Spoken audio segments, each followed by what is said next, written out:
हमारी आज की कहानी है कृति और सोने की बौछार करने वाली छतरी की। एक बार एक गांव में कृति नाम की लड़की रहती थी। कृति गांव की ही एक कोठी में रहती थी, जहां कृति के बाबा गांव के सबसे बड़े जमींदार थे। लेकिन उसके पिता की जुआ खेलने की लत ने उसके पूरे परिवार और दौलत को बर्बाद कर दिया। कृति के परिवार में कोई नहीं था। असल में कृति के पापा ने एक बार जुआ खेलते समय अपना सब कुछ दांव पर लगा दिया और वो हार गए।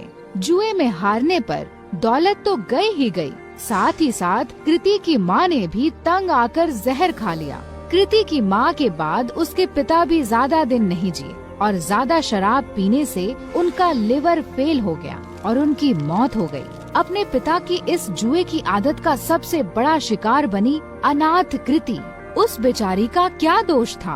अब ना ही उसका कोई ख्याल रखने वाला था और ना कोई रोटी देने वाला। पेट पालने के लिए मजबूरन कृति गांव के घरों में झाड़ू पोछा करती। कृति का ये सब करने का बिल्कुल भी मन नहीं करता, क्योंकि जिस घर में वो काम करती थी उसका मालिक उसे बुरी नजरों से देखता था। लेकिन 2 वक्त की रोटी के लिए कृति ये सब भी झेल लेती थी। कृति रोज सुबह सुबह गांव के मंदिर में जाती और अपनी दर्द भरी कहानी भगवान को सुनाती। हे ईश्वर, किस जन्म का तू मुझसे बदला ले रहा है? क्योंकि इस जन्म में तो मैंने किसी का भी बुरा नहीं किया। अब तू ही बता, अगर मेरा बाप जुआ खेलता था तो क्या इसमें मेरी गलती है? मैंने तो हर बार उन्हें जुआ खेलने से रोका, यहाँ तक कि रोकने के चक्कर में मार भी खाई, लेकिन हमेशा यह विश्वास रहा कि एक दिन तू सब ठीक कर देगा। मैंने तुझ पे भरोसा किया और तूने मेरे भरोसे का आज मुझे ये सिला दिया। न खाना है न कोई अपना, काम पे भी मालिक बुरी नजर से देखता है। क्या यही तेरी महिमा है?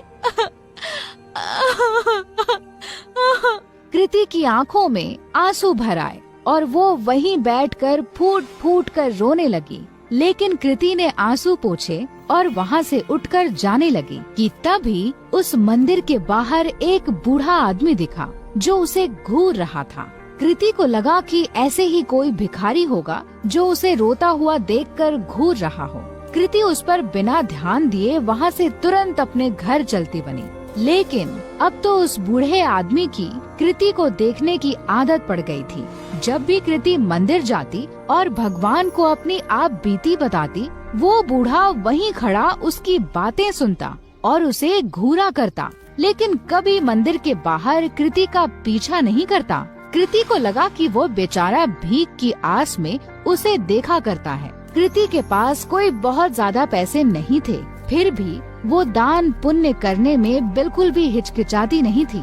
एक दिन मंदिर के बाहर खड़ा वो बूढ़ा आदमी जब कृति को घूर रहा था, तो कृति भगवान के पास जाने की बजाय उस बूढ़े के पास गई। बाबा जी, अगर पैसे चाहिए तो बेहिचक मांग लिया करो। ऐसे किसी और को घूरोगे तो वो गलत मतलब निकालेगा। काश बेटा, तेरे जैसा साफ दिल भगवान ने सबको दिया होता। कुछ दे दे बेटा। कृति ने अपनी जेब से एक 10 का सिक्का निकाला और उस भिखारी के जेब में डाल दिया। बाबा जी, अभी इतने ही हैं, आगे जब ज्यादा कमाने लगूंगी तब ज्यादा दूंगी। अरे बेटा, सच्चे दिल से दिए गए 1 रुपए भी मैं खुशी खुशी रख लूं, फिर तेरे 10 रुपए तो लाखों के बराबर हैं। भगवान तेरा भला करे। ये कहकर वो भिखारी चला गया। किसी गरीब की मदद करके कृति को बहुत खुशी हो रही थी। कृति मंदिर में दर्शन करके फिर से अपने घर चली गई। उस दिन जब कृति अपने मालिक के घर काम करने गई, तो वहाँ पर उस दिन उसके मालिक के अलावा कोई नहीं था। क्या हुआ मालिक, आज घर पर मेम साहब नहीं है क्या? मेम साहब, वो तो आज अपने मायके गई हुई हैं। वैसे उनके बारे में क्या पूछ रही हो? भला तुम्हारे और मेरे बीच में उनकी क्या जरूरत? अपने मालिक से ये सुनकर कृति कुछ सहम सी गई। मालिक, मैं जरा घर की साफ सफाई कर देती हूँ। ये कहकर कृति घर की साफ सफाई करने लगी। अपने मालिक के डर के मारे आज कृति ने जल्दी जल्दी सारा काम खत्म कर दिया। लेकिन काम करके जैसे ही कृति घर जाने के लिए दरवाजे की ओर बढ़ी, वैसे ही उसका मालिक दरवाजे के सामने आकर खड़ा हो गया। मालिक, दरवाजे से हट जाइए, मुझे घर जाना है। लेकिन मालिक अपनी जगह से टस से मस ना हुआ और वहीं खड़ा रहा। मालिक, दरवाजे से हटिए, ये कहकर जैसे ही कृति ने मालिक को दरवाजे से हटाने की कोशिश की, वैसे ही मालिक ने कृति का हाथ पकड़ लिया। अरे ऐसे कैसे जाने दूं?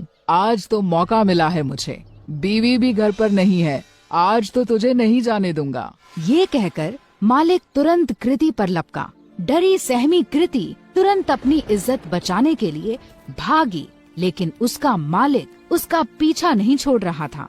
तभी एक कोने में कृति को डंडा पड़ा हुआ दिखा और वो उसके पीछे दौड़ी। अब की बार कृति का मालिक जैसे ही उसे पकड़ने के लिए लपका, वैसे ही कृति ने उस डंडे को उठाकर उस मालिक के सर पर दे मारा और तुरंत दरवाजे से निकलकर वहाँ से भाग गई। फूट फूट कर रोती कृति बिना रुके भागती जा रही थी। भागते भागते रात में कृति उस मंदिर पहुँची जहाँ वह रोज सुबह जाती थी। मंदिर में पहुँचते ही कृति भगवान की मूर्ति के चरणों में जा गिरी। हे ईश्वर, क्या मेरा पैदा होना ही गुनाह है जो तू मुझे इतनी बड़ी सजा दे रहा है?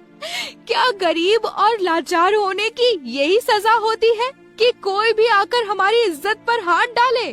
कृति की आंखों से फिर आंसू फूट पड़े। कृति ने आंसू पोंछकर जब आस पास देखा तो पाया कि वो बूढ़ा आदमी फिर वहीं खड़ा था। बाबा, अब मेरे पास कुछ नहीं है आपको देने को। बच्चा, मैं तुमसे भीख लेने नहीं बल्कि कुछ देने आया हूँ। लेकिन क्या? तेरी कोठी के पीछे वाले कमरे में एक जादुई खजाना है जो सही समय आने पर अपने आप तेरे हाथ में आ जाएगा। ग्रहों की दिशा बता रही है कि आज ही वो सही समय है। कृति पहले से ही परेशान थी और ये सब सुनकर उसे और गुस्सा आ गया। बाबा जी, आपने मेरा दिल बहलाने के लिए ये सब कहा, मुझे बहुत अच्छा लगा, लेकिन मुझे झूठ पसंद नहीं। ये कहकर कृति अपनी कोठी की ओर चल दी।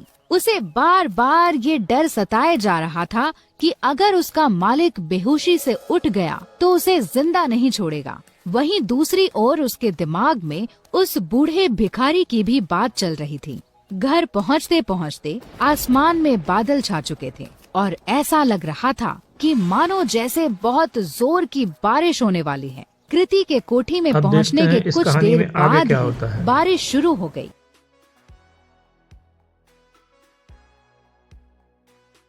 और बहुत जोर से पानी बरसने लगा। मूसलाधार बारिश के चलते कृति की पुरानी कोठी की छत से पानी टपकने लगा। आज तक कभी कृति ने इतनी तेज बरसात नहीं देखी थी। कृति जैसे ही छत की मरम्मत के लिए अपना छाता निकालकर बाहर गई, वैसे ही उसका छाता तेज हवा में फट गया।